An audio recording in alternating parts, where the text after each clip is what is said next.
अध्याय 11। क्या मैंने सबको डरा दिया? घर का माहौल फिर से ठंडा होने लगा। ये हान और ये वान वान के बीच की दूरी फिर से पिछले जन्म की तरह लगने लगी। ये वान वान फिर से डर के साए में घिरने लगी।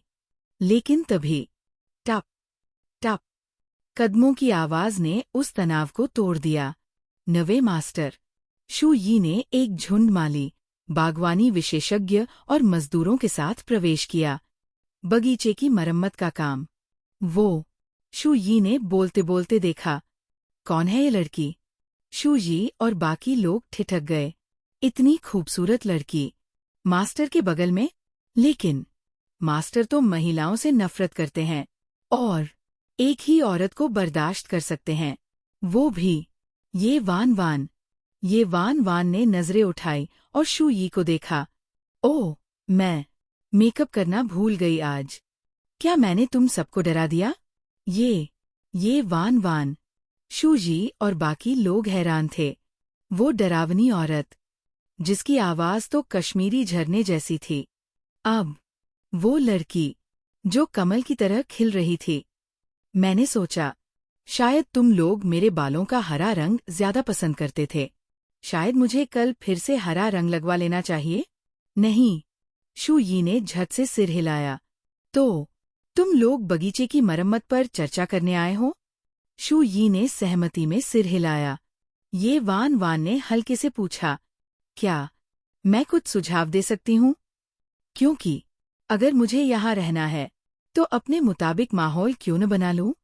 मुझे स्कूल जाने की इजाजत नहीं है, लेकिन ये तो कर सकती हूँ ना? नोवे मास्टर, कृपया उसे बगीचा बर्बाद मत करने दीजिए। शू यी ने ये हान की तरफ उम्मीद से देखा। तुम्हारी मर्जी। ये हान ने सिर्फ 3 शब्द कहे। शू यी, मुझे पता था यही होगा। मिस, आपके क्या सुझाव है? ये वान वान ने सोचते हुए कहा। मुझे गुलाब और लैवेंडर पसंद नहीं है।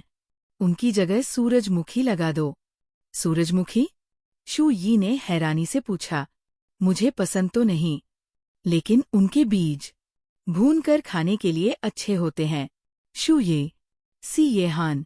और हाँ, वो जो तालाब है न, उन महंगे कोई मछलियों को हटाकर घास कार्प, सिल्वर कार्प और छोटे झींगे डाल दो, और गुलाब की जगह अंगूर की बेल लगा दो, और कुछ शकरकंद भी उगा सकते हो।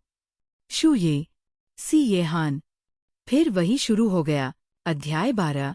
क्या मैंने तुम्हें भूखा रखा? और हाँ, पूरब की घास वैसे भी जल गई है, तो क्यों न वहां गोभी उगाई जाए? गोभी। शू यी की आंखें फटी की फटी रह गईं। ये हान का चेहरा भी बेवजह गंभीर था। क्या हुआ? ये वान वान ने धीमी आवाज में सहमे हुए पूछा। टप टप। ये हान ने सफेद चीनी मिट्टी के मग को थपथपाया। फिर आंखें उठाकर गंभीरता से पूछा, क्या मैंने तुम्हें यहाँ भूखा रखा है? ये वान वान, नहीं। सच तो ये था, वो कभी भी खाने पीने की तंगी में नहीं रही। जिन गार्डन में तो शेफ रोज नई नई डिशेज बनाते थे, बस ये वान वान को ज्यादा खाने के लिए मनाने की खातिर। अगर वो ये हान के तय मानक से कम खाती, तो उन बेचारों की नौकरी चली जाती। लेकिन मुझे पता नहीं क्यों, मैंने हमेशा खाना जमा करने की आदत डाल ली थी, जैसे कोई हमस्टर। पिछले जन्म में ये हान की कड़ी निगरानी ने ये वान वान को उदास और निराश कर दिया था। धीरे धीरे उसकी भूख भी मर गई थी। लेकिन इस बार मुझे दोबारा मौका मिला है। इस बार तो मैं खूब अच्छे से खाऊंगी और जीऊंगी। कुछ देर बाद ये हान ने शू यी की ओर देखा और आदेश दिया। जैसा उसने कहा वैसे ही करो। शू यी, जी, फिर से बगीचा बर्बाद होगा। वाह, बहुत बढ़िया। ये वान वान ने खुश होकर ताली बजाई। अब तो पतझड़ के मौसम में बढ़िया खाना मिलेगा। पतझड़। ये हान का चेहरा थोड़ा बदल गया, आंखों में हल्की चमक। ये वान वान अब भविष्य की सोच रही है। पूरा दिन ये वान वान ने शू यी के साथ कई हिस्सों में पौधों की प्लानिंग की। शाम ढलते ही जिन गार्डन में चमत्कारी परिवर्तन हो गया। पूरब में गोभी, पश्चिम में सूरजमुखी, कानों पर अंगूर की बेल, और तालाब में कार्प और झींगे तैर रहे थे।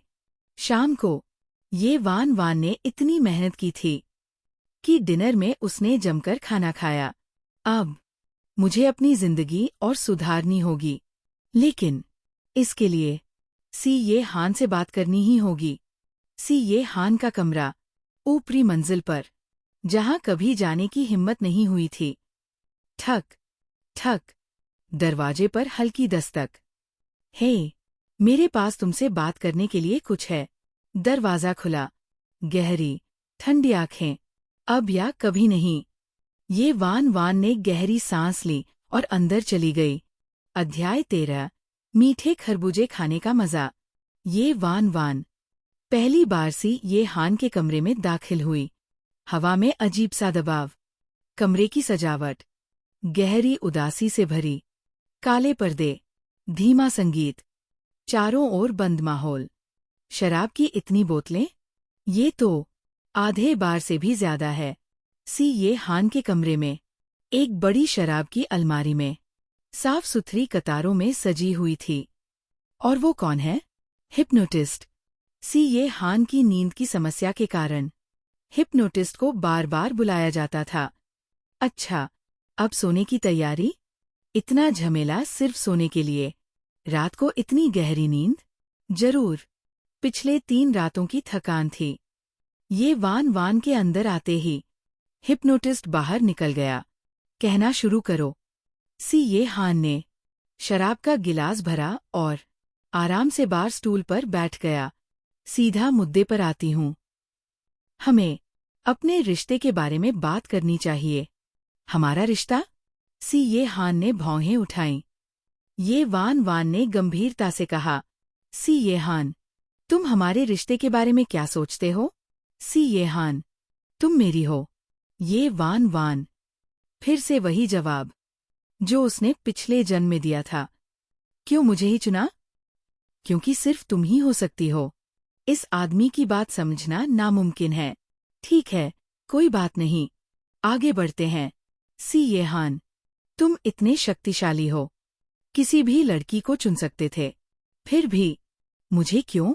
लेकिन अब हम इसे बदल सकते हैं। तुम हमेशा मुझसे नाराज रहते हो क्योंकि मैं भागने की कोशिश करती थी। लेकिन किसे पसंद है कैद में रहना? जितना ज्यादा तुम मुझे रोकते हो, उतना ही मैं भागना चाहती हूँ।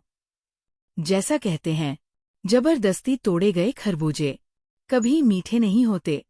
ये हान ने शांत भाव से उसकी बात सुनी। शराब का गिलास धीरे धीरे घुमाते हुए उसने हल्की आवाज में कहा, किसने कहा कि मुझे मीठे खरबूजे पसंद हैं? ये वान वान, अब इससे बहस करने का फायदा नहीं। थोड़ी देर की खामोशी। फिर ये वान वान अचानक उठ खड़ी हुई। धीमे कदमों से वो ये हान के करीब पहुंच गई। ये हान चुपचाप उसे देखता रहा। फिर ये वान वान ने अचानक उसके ठंडे होठों पर हल्के से अपने नरम होंठ रख दिए। तुम सुनिश्चित हो? उसकी मुलायम आवाज होठों से सटी। तुम पक्के हो कि तुम्हें मीठे खरबूजे पसंद नहीं? ये हान, ये वान वान, अब देखना ये खरबूजा कितना मीठा है। अध्याय 14, सड़े हुए खरबूजे। ये हान, ये वान वान के नरम होठों के स्पर्श से अंदर तक हिल गया। ये पहली बार था। स्वेच्छा से खुद आगे बढ़कर उसके भीतर कोई अनजाना एहसास उभर आया। बस इतना। ये हान की आवाज गहरी और खुरदुरी, जो खतरे का संकेत दे रही थी। ये वान वान, ये तो बस ट्रेलर था। अभी तो खरबूजा मीठा होना बाकी है। ये हान, ओ, ये वान वान ने तुरंत दूरी बना ली। वैसे मैं बस एक आम लड़की बनना चाहती हूँ जो प्यार को समझ सके। मैं वादा करती हूँ, अब कभी भागने की कोशिश नहीं करूंगी। बस तुम मुझे वो करने दो जो मैं करना चाहती हूँ। और वो गू यूझे।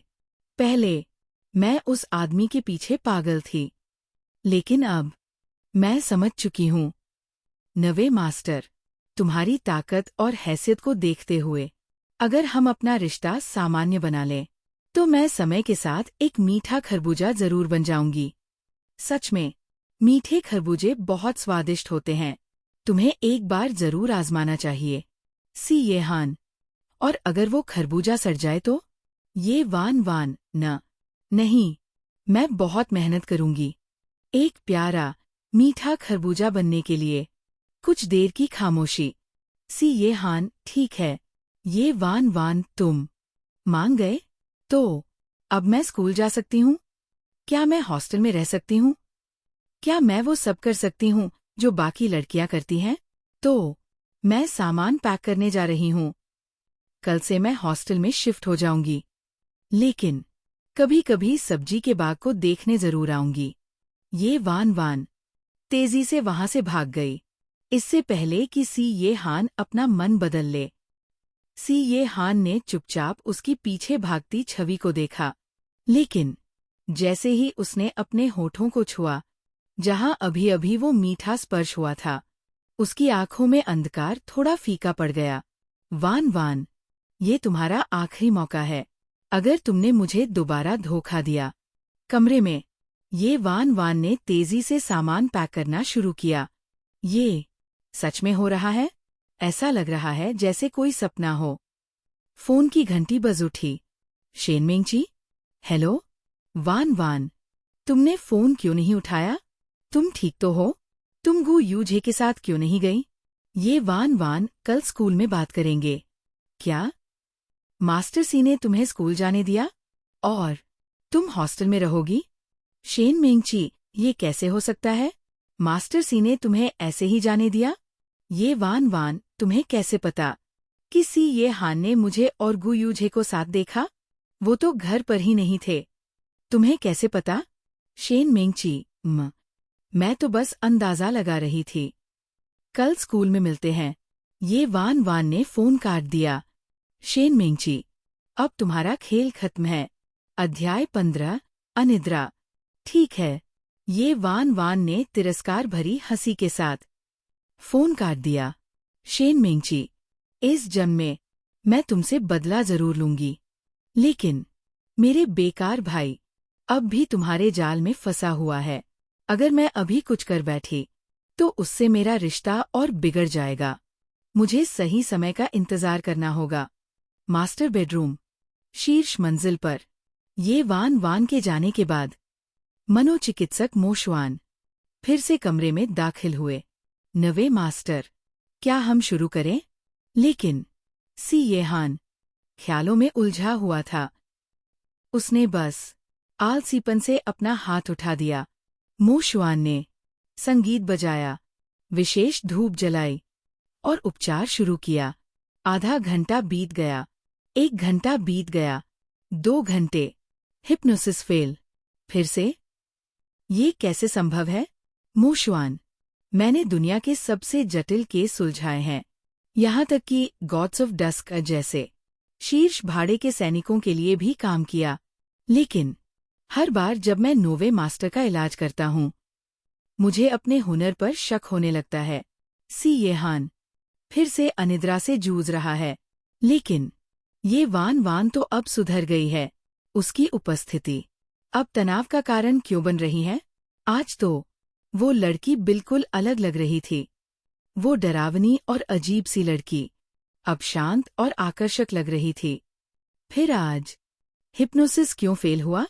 सी ये हान बिस्तर पर लेटा हुआ, उसकी आंखों के नीचे गहरे काले घेरे, माथे की नसें उभरी हुईं, मानो उसके भीतर कोई भयानक राक्षस छिपा हो जो अब उसे अंदर से खत्म कर रहा था।